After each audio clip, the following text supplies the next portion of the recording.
अरे तुम्हें कोई और काम नहीं है क्या? अब जाओ यहाँ से। महिमा, तेरी ननद तो कमाल है यार, देखना कितनी सुंदर मेहंदी लगाई है इसने। अब इन सबको भी कामिनी से ही मेहंदी लगवानी है तो लगवा देना। हाँ हाँ, क्यों नहीं, घर में इतने सारे काम पड़े हैं और ये महारानी बस यहीं बैठकर टाइम पास करती रहे। कामिनी। हाँ भाभी। भाभी की बच्ची, फौरन उठ यहाँ से और रसोई में जाकर बर्तन धो। एक बर्तन नहीं है खाना परोसने को। ठीक है भाभी, बस ये हाथ। तुझे सुनाई नहीं दिया? फौरन उठ यहाँ से। महिमा कामिनी के बड़े भाई की पत्नी थी और ये फंक्शन उसके छोटे भाई राहुल की शादी का था। राहुल की शादी जिस लड़की से होने जा रही थी उसका नाम माधुरी था। माधुरी एक पढ़ी लिखी और बहुत पैसे वाले घर से थी। कामिनी दोनों भाइयों से छोटी थी। एक हादसे में कामिनी के माता पिता गुजर गए थे और परिवार में बस ये दो भाई और उनकी छोटी बहन कामिनी ही रह गए। बड़े भाई रोहन की शादी महिमा से हुई। महिमा बहुत गोरी थी पर दिल की उतनी ही काली, जबकि कामिनी का रंग जरूर काला था लेकिन मन की बहुत साफ और स्वभाव से बहुत ही सीधी थी, जिसका फायदा महिमा खूब उठाती थी। वो कामिनी से एक नौकर की तरह घर का सारा काम करवाती थी और कभी सीधे मुंह बात तक नहीं करती थी और कामिनी ये सब चुपचाप सह रही थी। और फिर मुबारक हो महिमा, अब तो तुम जेठानी बनने जा रही हो। हाँ, पता नहीं कैसी देवरानी मिलेगी, देवर जी ने खुद पसंद की है। सुना है नई बहू बहुत गोरी है, तुमसे भी ज्यादा गोरी है क्या? महिमा ने उस औरत के सवाल का कोई जवाब तो नहीं दिया लेकिन अंदर ही अंदर उसे भी इस बात की चिंता खाए जा रही थी। असल में महिमा का मायका भी अच्छा खासा अमीर था और इस बात का घमंड उसे हमेशा से था। कामिनी के काले रंग की वजह से वो हमेशा उसका मजाक उड़ाती थी और उसे दबा कर रखती थी, लेकिन अब नई देवरानी को लेकर उसके अंदर असमंजस था। दूसरी तरफ कामिनी को अपनी नई भाभी से काफी उम्मीदें थी। शादी का फंक्शन अच्छे से निपट गया और फिर छोटी भाभी गुड मॉर्निंग। अरे कामिनी, तुम क्यों चाय बनाकर लाई? मैं बना देती ना। नहीं नहीं भाभी, रोज सुबह चाय तो मैं ही बनाती हूँ सबके लिए, एकदम स्पेशल वाली। आप पीकर देखिए ना। सच में बहुत ही अच्छी चाय है। अब और खाना खाना कौन बनाता है रोज? मैं ही बनाती हूँ, नाश्ता लंच और फिर डिनर। तो आप भी जल्दी से तैयार हो जाइए शेफ कामिनी के हाथों का खाना खाने के लिए। अच्छा ठीक है। वैसे बड़ी भाभी वो कुछ नहीं बनाती, मेरा मतलब है खाना वगैरह। अब बनाती है ना कभी कभी, जब उन्हें मेरे हाथ का कुछ पसंद नहीं आता। कामिनी और माधुरी बात कर ही रहे थे कि तभी महिमा कमरे के बाहर से ही जोर से चिल्लाई, अरे ओ कामिनी, कहाँ मर गई? मेरी चाय कहाँ है? छोटी भाभी मुझे जाना होगा, बड़ी भाभी उठ गई हैं, अब मैं उन्हें चाय देकर आती हूँ। इतना कहकर कामिनी हड़बड़ाहट में वहां से चली गई और ये सब देखकर माधुरी को अच्छा नहीं लगा। खासकर कामिनी से महिमा का बात करने का तरीका उसे बहुत ही खराब लगा। हालांकि वो उस वक्त चुप ही रही क्योंकि अभी वो खुद घर में नहीं थी, लेकिन वक्त के साथ उसे सब कुछ समझ आ गया कि महिमा एक नंबर की घमंडी और धौंस जमाने वाली औरत थी। और फिर एक बात बताओ कामिनी, ये बड़ी भाभी शुरू से ही ऐसी है क्या? मतलब पहले तो किसी से बात ही नहीं करती और जब भी मुंह खोलती है तो बस जहर ही उगलती है। अब हाँ, वो थोड़ी ऐसी ही है। वो तुमसे इतना काम कराती हैं, तुम्हें सारा दिन इतना कुछ सुनाती हैं, तुम पलटकर कुछ कहती क्यों नहीं हो? भाभी मेरे मम्मी पापा नहीं है ना, और भैया लोग भी अपने काम में ही बिजी रहते हैं। शादी के लिए जो भी लड़का मुझे देखने आता है वो मेरा रंग देखकर मेरे मुंह पर ही मना कर देता है, तो एक तरह से मैं बोझ ही तो बनी हुई हूँ सब पर। तो अगर बड़ी भाभी कुछ बोल भी देती है तो इतना कहकर कामिनी चुप हो गई और माधुरी सारी बात समझ गई। फिर उसने कुछ सोचकर कामिनी से कहा, कामिनी वैसे तुम्हारी हॉबीज क्या है? भाभी मुझे ना मेकअप करना, मेहंदी लगाना और हेयर स्टाइल बनाना ये सब बहुत ही अच्छा लगता है। अरे वाह, तो तुम ब्यूटिशियन का कोर्स क्यों नहीं करती? करना तो चाहती हूँ पर भाभी उसमें बहुत खर्चा होगा और फिर घर के सारे काम ये कौन करेगा? अरे मेरी ननद रानी, तुम चिंता क्यों करती हो, तुम्हारी भाभी है ना, मेरे पास तुम्हारी हर मुश्किल का हल है। माधुरी की ये बात सुनकर कामिनी बहुत खुश हो गई। अब ये दोनों हमेशा साथ रहती और सारा दिन बातें करती और ये बात महिमा को बिल्कुल पसंद नहीं आ रही। माधुरी ने अपने खर्च पर शहर के एक बड़े सैलून ट्रेनिंग इंस्टीट्यूट में कामिनी का एडमिशन करा दिया और फिर भाभी आई लव यू, आप कितनी अच्छी हो। आई लव यू टू ननद रानी, बस पूरी मेहनत से काम सीखो फिर अपना पार्लर खोलना, और हाँ मैं जब तुम्हारे पार्लर में आऊं तो मुझसे पैसे मत लेना, ठीक है ना? अरे भाभी आपको तो हमेशा मैं ही सजाऊंगी खुद अपने हाथों से। इस बात पर दोनों हंसने लगी। शाम को कामिनी ने एडमिशन वाली बात अपने भाइयों को बताई तो वो ना तो खुश हुए और ना ही इस बात का उन्होंने कोई विरोध किया, लेकिन महिमा फौरन भड़क उठी, अच्छा ये हर रोज तफरी मारेगी तो घर का सारा काम कौन करेगा? भाभी आप चिंता मत करिए, मैंने एक हाउसमेट का इंतजाम कर दिया है, वो कल से आकर सारा काम संभाल लेगी। अच्छा जी, और उसके पैसे वो कौन देगा? वो हम मैनेज कर लेंगे भाभी। ठीक है भाई, अब तो घर के सारे फैसले मुझसे बिना पूछे ही होने लगे हैं। सही है। इतना कहकर महिमा वहां से उठकर चली गई, लेकिन घर के सभी लोग उसका नेचर जानते थे। दोनों भाइयों ने कामिनी को ब्यूटिशियन का कोर्स करने की इजाजत दे दी और यहाँ से कामिनी के लिए सब कुछ बदलने लगा। पता है भाभी, आज सैलो में ना मेहंदी लगाना सिखाया। पता है, मेरे बनाए डिजाइन की सबने तारीफ की। सच में भाभी, अब तो चाहे मेरी शादी ना भी हो तो भी मैं बहुत खुश हूँ। अरे पर क्यों नहीं होगी तुम्हारी शादी? ऐसा क्यों बोल रही हो? अरे भाभी, हर कोई आप जैसा नहीं होता ना। सबके लिए लड़की का रंग बस गोरा ही होना चाहिए। मुझ जैसी काली लड़की को देखकर तो सबका मूड ही खराब हो जाता है। नहीं कामिनी, ऐसा नहीं है। रंग से ज्यादा इंसान के गुण मायने रखते हैं। और तुम देखना, एक दिन तुम्हें जरूर कोई ऐसा मिलेगा जो तुम्हारे गुणों को पहचान कर तुमसे बहुत प्यार करेगा और डोली में बिठाकर अपने साथ 7 समंदर पार ले जाएगा। माधुरी की यही बातें कामिनी को आत्मविश्वास से भर देती थी। वो पूरी मेहनत से अपना कोर्स कर रही थी। फिर एक दिन सैलो जाते वक्त रास्ते में कामिनी ने देखा कि एक कार सड़क हादसे का शिकार हो गई है और उसमें भयंकर आग लगी हुई है। उस कार के अंदर एक बुढ़िया मदद के लिए पुकार रही थी, लेकिन वहाँ मौजूद लोगों में से किसी में भी आग की लपटों के बीच जाने की हिम्मत नहीं थी। तब कामिनी ने हाथ में एक कपड़ा लेकर बहुत ध्यान से कार का जलता हुआ दरवाजा खोला और उसमें से बूढ़ी महिला को बाहर निकाल लिया। उस महिला की हालत काफी खराब थी। कामिनी ने फौरन एक ऑटो बुक किया और महिला को लेकर अस्पताल पहुंची। रास्ते में वो महिला को हिम्मत बंधाती रही और उनके घावों को साफ भी करती रही। फिर अस्पताल में चिंता मत कीजिए, माइनर बर्न है, मैं इन्हें देख लेता हूँ। तब तक आप काउंटर पर मेरे पास पैसे नहीं है डॉक्टर। जैसे ही कामिनी ने ये बात कही, उस घायल महिला ने फौरन अपने पर्स में से एक कार्ड निकालकर कामिनी को दिया और कहा, बेटी ये लो, इसमें मेरे पोते का नंबर है, उसे फोन करके बुला लो। उस कार्ड पर एक नाम लिखा हुआ था, राज सिंघानिया, जिस पर कामिनी ने बिल्कुल भी ध्यान नहीं दिया, बल्कि उसमें लिखे नंबर पर फौरन फोन मिलाया। और फिर कुछ ही देर में एक लंबी सी गाड़ी अस्पताल के बाहर आकर रुकी और उसके अंदर से एक हैंडसम लड़का बाहर निकला। वो भागकर अपनी दादी के पास गया। फिर सब कुछ जानने के बाद उसने कामिनी से कहा, मैं किन शब्दों में आपका शुक्रिया अदा करूं? नहीं नहीं, उसकी कोई जरूरत नहीं। आप बस अपनी दादी का ख्याल रखिए। आपको पता है, मेरी दादी मेरे लिए लड़की देखने जा रही थी। उन्होंने मुझसे भी साथ चलने को कहा था। अगर मैं उनके साथ चल पड़ता तो शायद ये हादसा नहीं होता।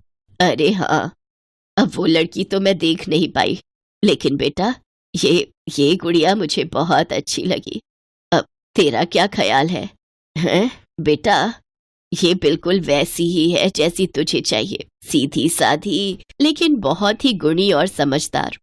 दादी की बात सुनकर राज ने कामिनी की तरफ ध्यान से देखा और फिर उसने धीरे से कामिनी से कहा, मेरा ख्याल तो बहुत नेक है, लेकिन आपका क्या ख्याल है? राज की बात सुनकर कामिनी को माधुरी की बात याद आ गई, जो आज उसके सामने सच साबित हो रही थी। राज सिंघानिया वही लड़का था जो कामिनी की काली सूरत को नहीं, बल्कि उसकी खूबसूरत सीरत को देख रहा था और उससे शादी भी करना चाहता था। पहली बार कामिनी को किसी ने सामने से इस तरह का सवाल पूछा था, जिसका जवाब देने में कामिनी हिचकिचा तो रही थी, लेकिन उसके शर्माते चेहरे ने उसका जवाब साफ साफ बता दिया।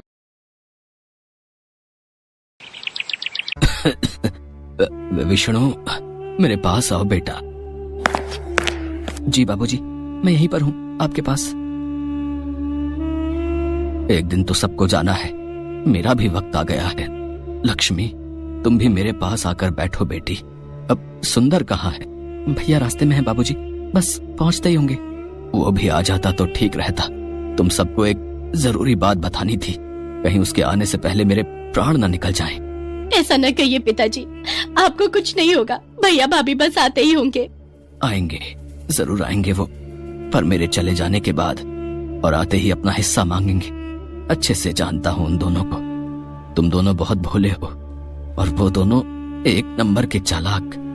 खैर, अब जो मैं बताने जा रहा हूँ उसे ध्यान से सुनो। मैंने इस तरह बंसीलाल स्वर्ग से धार गए और उनकी बात अधूरी ही रह गई। विष्णु और लक्ष्मी फूट फूट कर रोने लगे। बंसीलाल के 2 बेटे थे। बड़े बेटे का नाम सुंदर और उसकी पत्नी मालती थी, जबकि विष्णु उनका छोटा बेटा था और उसकी पत्नी लक्ष्मी थी। बंसीलाल हमेशा से विष्णु के घर पर ही रहते थे। विष्णु और लक्ष्मी उनकी खूब सेवा करते थे, जबकि सुंदर और मालती को तो हमेशा से बस बंसीलाल की जमीन जायदाद से ही मतलब था। जैसा कि बंसीलाल ने कहा था, उनकी मौत के बाद सुंदर और मालती वहाँ पहुँचे। विष्णु, पिताजी चल बसे क्या? जी भैया, हम अनाथ हो गए भैया। बाबूजी नहीं रहे। अब कोई बात नहीं, हिम्मत रख भाई।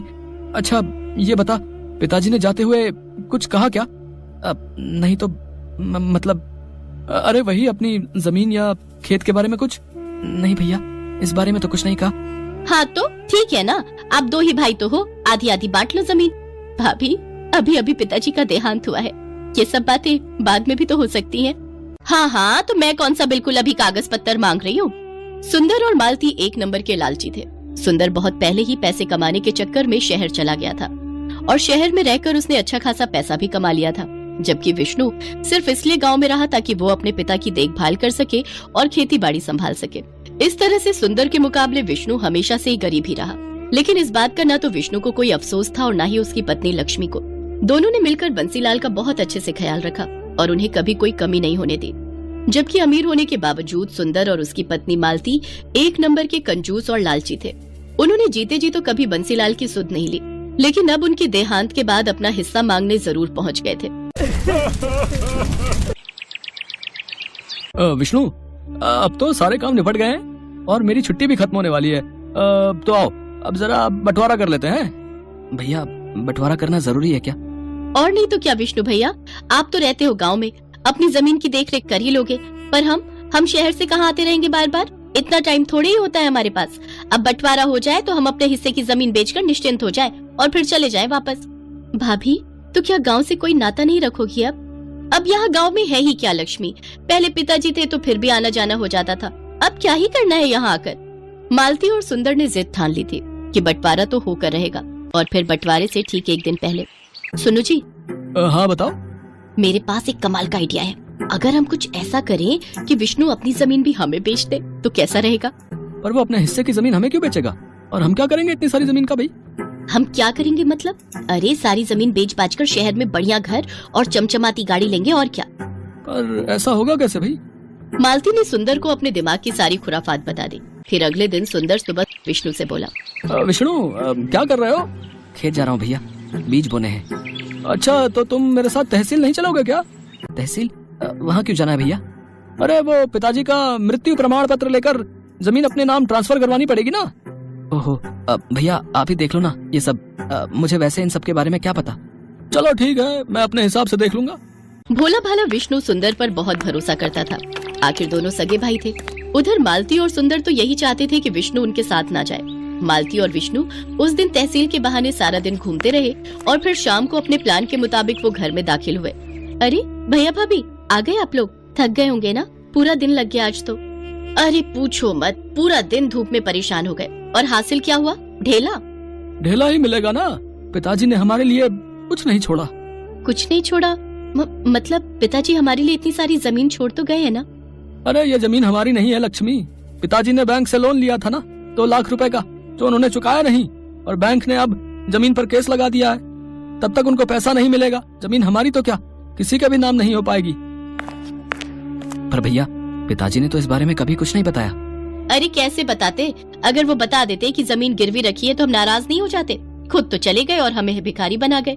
कुछ भी हो भाभी, पर ऐसे तो मत बोलिए पिताजी के बारे में। अरे तुम चुप रहो लक्ष्मी, ये देख रही हो, ये बैंक का नोटिस है। इसमें साफ साफ लिखा है कि अगर हमने 1 महीने के अंदर 4 लाख रुपए नहीं चुकाए तो वो खेत की जमीन के साथ साथ हमारे घरों पर भी कब्जा कर लेंगे। हे भगवान, अब हम क्या करेंगे भैया? अब तो बस एक ही तरीका है विष्णु, 2 लाख तुम दो, 2 लाख हम देते हैं और जमीन बचा लेते हैं। भैया लेकिन इतना पैसा तो नहीं है हमारे पास। विष्णु और लक्ष्मी सुंदर और मालती की चाल में फंस चुके थे। वैसे एक तरीका है जिससे काम बन सकता है। हाँ, तो जल्दी बताओ ना। अगर ये दोनों अपने हिस्से की जमीन बेच दें तो काम बन सकता है। पर हम जमीन कैसे बेच सकते हैं? आप ही ने तो बताया कि जमीन पर केस है। हाँ, कोई और तो नहीं ले सकता, लेकिन हम तो ले सकते हैं। अगर तुम दोनों अपने हिस्से की जमीन हमें दे दो तो मैं अपने भैया से 2 लाख रुपए लेकर बैंक के पैसे चुका दूंगी, और फिर जब जमीन पर केस खत्म हो जाएगा तो उसे बेचकर अपने भैया के पैसे चुका दूंगी। भाभी, ऐसे तो हमारे पास जमीन ही नहीं रहेगी। अरे नहीं, ऐसा मत सोचो, वो नदी के पास अपना छोटा खेत है ना, ऐसा करो उसे तुम ले लो, उसी पर खेती करो। तुम मेरे भाई हो, इतना तो मैं कर ही सकता हूँ तुम्हारे लिए। बस एक वही ऐसा खेत है जो गिरवी नहीं है।